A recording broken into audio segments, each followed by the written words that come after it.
Why, hello there. This video will not be uploaded, in all likelihood, on the main YouTube channel I use. I'm going to upload it on the secondary throwaway channel, anti-BS man channel that I use, or that I don't use, but I should use.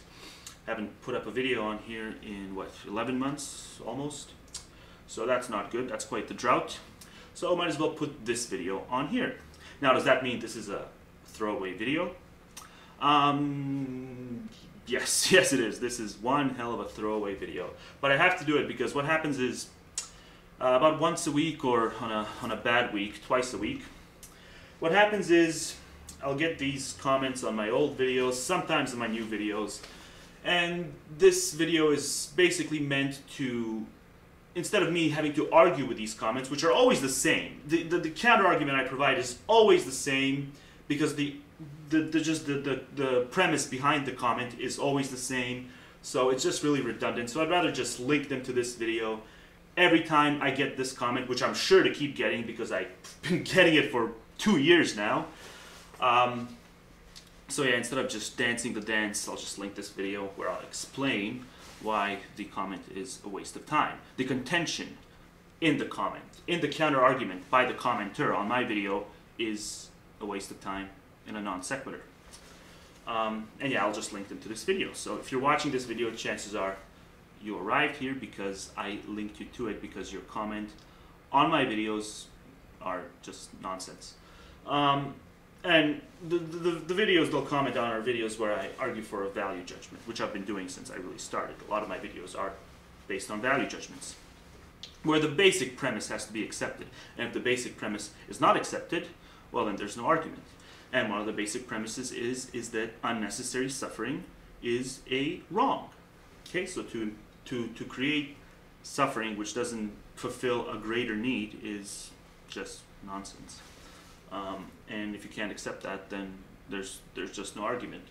So of course the comments I'm getting always point out that this is just my opinion, that unnecessary suffering is a wrong. And if somebody chooses not to believe that, they don't have to believe that. And I don't have any scientific theory or any formula that can disprove what they're saying. So my argument is completely ineffective.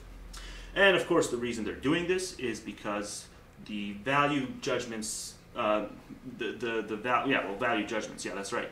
The value judgments I argue for are, for the most part, not backed up by any majority. I think 95% of the value judgments I've argued for are just extremely on the fringes. Okay, like 0.2% of the population holds those convictions. So of course, when it comes to those kinds of value judgments, well, then the relativists have their field day. But you don't ever see the relativists go on a, let's see, yeah, there's a lot of videos on YouTube. I don't mean to make anyone feel like I'm calling them out, but yeah, there's a lot of videos on YouTube made by rape victims. And they're not only are they condemning the act of rape, they're rapists.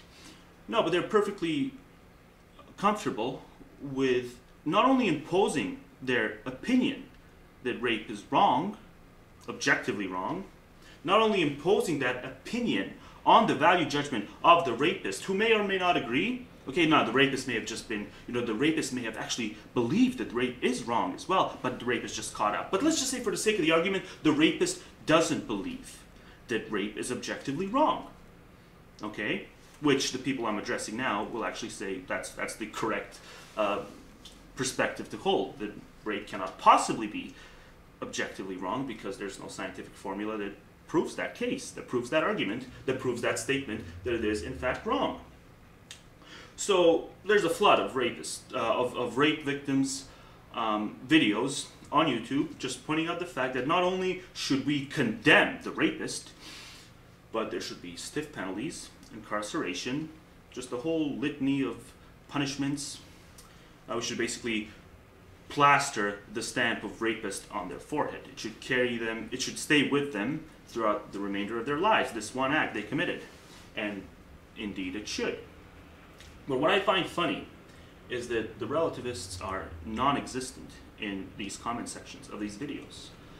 They're non-existent when it comes to a whole bunch, incidentally, a whole bunch of comment sections or video responses to not only rape victims, but any value judgment that is supported by the overwhelming majority of people. Now, isn't that convenient? Because the majority of these value judgments being argued for, they're not only saying we should condemn the people who don't believe that rape is objectively wrong, who don't believe that slavery is objectively wrong, who don't believe that pedophilia is objectively wrong. Not only are we well within our right to impose our opinion that these things are an objective, well, not an objective, but not only are we allowed to impose our perspective on them, but we are well within our rights to incarcerate them. Now, why? Because it causes suffering, because these things cause suffering. And the relativists are just completely quiet.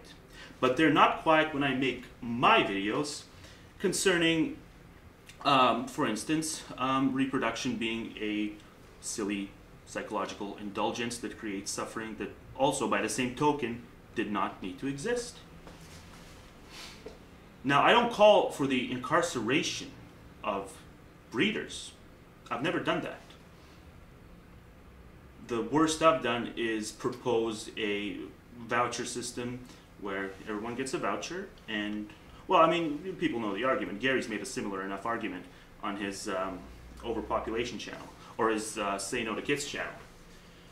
So, but I wouldn't even impose that unless we had a overwhelming majority put their stamp of approval on that, like a 85% majority. So I'm not even calling for monetary penalties for breeding, let alone incarcerations for breeding, for reproducing, for procreating.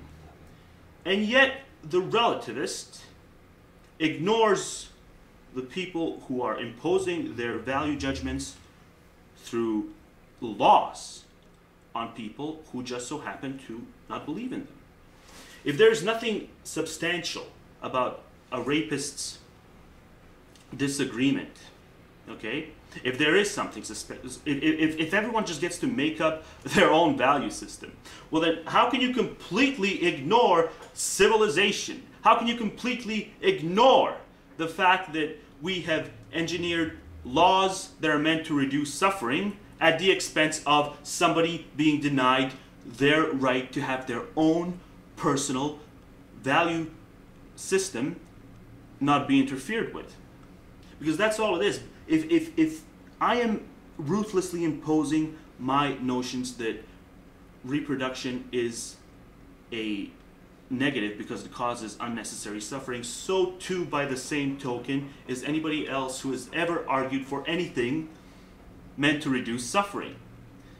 So to flood my comment sections, and these people do it, they don't flood it all at once, but I mean, yeah, on old videos it's always the same shit. It's always the same argument being made, and I'm sick of correcting this. I'm sick of it. Do you not see the inconsistency of this? Do you not see the stupidity of this? The rapist can't just come on a video and say, well, you know what, there's no scientific theory that proves that I'm doing anything wrong when I rape somebody. No, no, no. The rapist actually has to make a logical argument. And by the same token, people have to make a logical counter-argument to my value-based arguments, instead of just trying to disqualify them off the bat by pointing out that there is no scientific theory behind them. But you people want to have your cake and eat it too. You want to ignore the fact that people are making all sorts of impositions based on value, which you happen to agree with, and then when you don't happen to agree with them, well then you put the, oh well that's not supported by science card. And that's all it is. It's a bullshit card. So I don't care which one it is. I've made a video 2 years ago where I pointed out that I'll pretend to be a relativist just for the fucking hell of it, just so we can have the argument. Because I'm not going to derail the actual argument I want and argue this subjective, objective nonsense, because that just drowns out the entire point of my video to begin with. Because my videos, every time I argue for a value judgment, I'm not looking to get into a subjective, objective argument. I've argued that shit before, and I'm not going to drag that argument into every other value judgment I have. Value judgment based argument I have. Because that would be nonsense. That would be a waste, a preposterous waste of my time. So I'll just placate the relativist position. I'll just pretend to be a relativist, but you still have to actually make a counter argument. just by the same token as you would have to make a counter-argument if you're a rapist, pointing out that rape is not really wrong because there's no scientific theory that points to rape being wrong. So the rape victim is just imposing their value judgment on me by telling me that I need to be incarcerated for raping. It's just nonsense.